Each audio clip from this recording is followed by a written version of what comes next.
Employment rising quite substantially, but that's also been falling. I think in the US, your unemployment rate is around about 9%.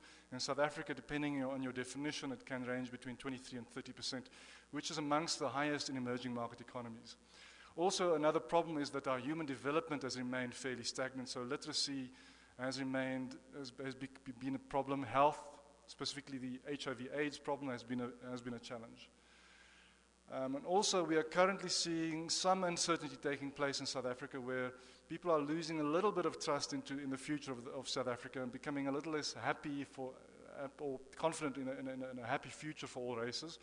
But that is starting to pick up now, especially with the World Cup coming around to South Africa. So to conclude and to introduce Mapule, overall, we've followed fairly responsible economic policy in South Africa that hasn't always met all the expectations, but we're making progress. And one of the really main tools that we can use to improve South Africa further is to improve our education system. And that's where I hand over to Mapule.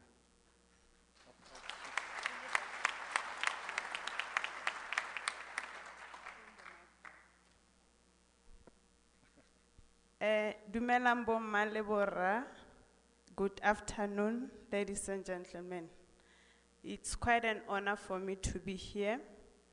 I'm going to speak from the education side, and just to give you a highlight of the state of education in South Africa.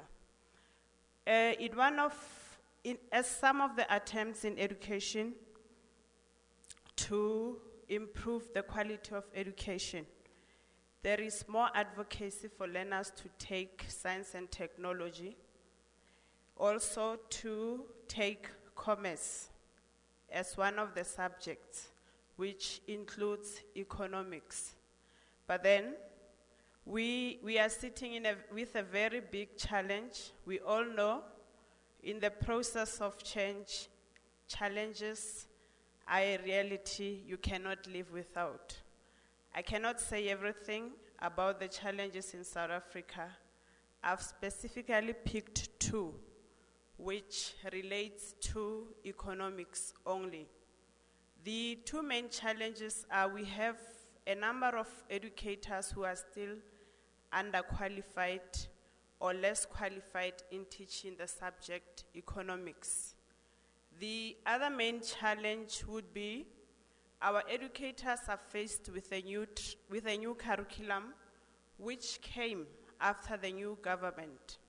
But then they still find the methodology quite challenging, and they struggle and battle with some new changes which are meant for driving that curriculum. But we were blessed and honored by CEE, through which I should believe it came at quite a right time. Its timing was very good. It has helped a lot, and we have a number of programs that we have undertaken through this program. The first one would be the Train the Trainer program.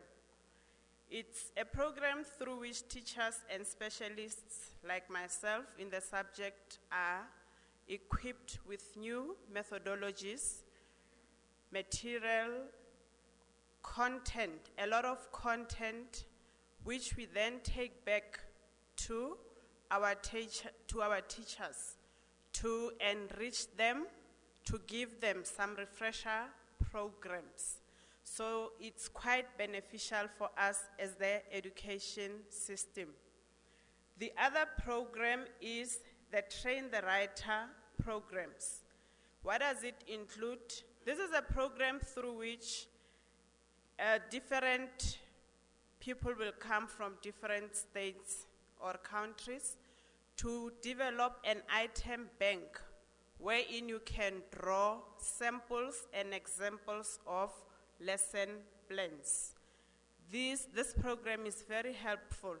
We take the lesson plans, we customize them to suit our South African context and assist our teachers where they have problems. And lastly, we are undertaking a study tour, of which I'm part and feel great and honored to be in. It's not a vacation. We get to expand our network across the borders. We get opportunity to visit some of the US schools. We went to 2 yesterday, where we physically observe lessons in the economics part and can learn best practices which are applied in the US. And at the end of the study tour, we'll share them with our educators in our home countries. So I, on behalf of the country, feel this is a program I would not trade off for anything. It's quite opportune, and I feel the partnership could not be compromised in any way. Thank you.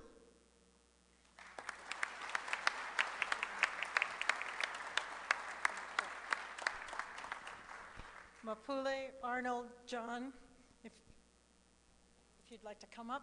We have 2 tokens of appreciation for addressing our club, and thank you so much. This is a silver dollar minted here in Denver to commemorate your visit. And we also have a baseball to commemorate humanitarian and the Major League Baseball players and